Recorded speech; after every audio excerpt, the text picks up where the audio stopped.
کچھ پنجاب حکومت کی کارکردگی پہ نظر ڈال لیتے ہیں، شاندار ٹک ٹاک سے ہٹ کے بھی۔ خبر یہ ہے کہ پنجاب میں 46 کامرس کالج بند کر دیے گئے۔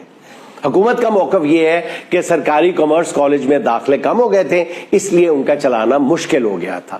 اگر ایسا تھا بھی تو ان کامرس کالج کو آئی ٹی کالج بنا دیا جاتا۔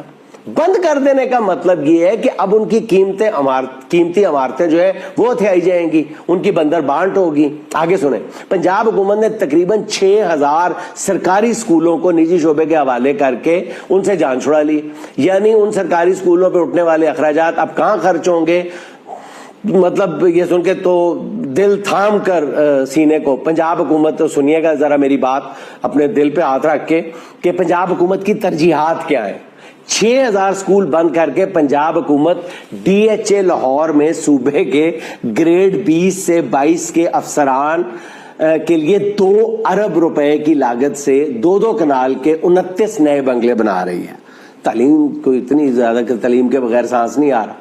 البتہ بیوروکریٹس کو بڑے اچھے گھر دینا، سارے دن وہ صبح تقریباً 11 ساڑھے 11 سے لے کے رات بالکل جب سورج نصف النہار پہ ہوتا ہے، جب اس وقت 1:30-2 بجے تک، تو یہ 2-3-4 گھنٹے بنتے ہیں کہ کتنی قوم کی خدمت کرتے ہیں یہ بڑے بڑے سرکاری افسران، تو ان کو اچھے گھر بھی نہ دیے جائیں۔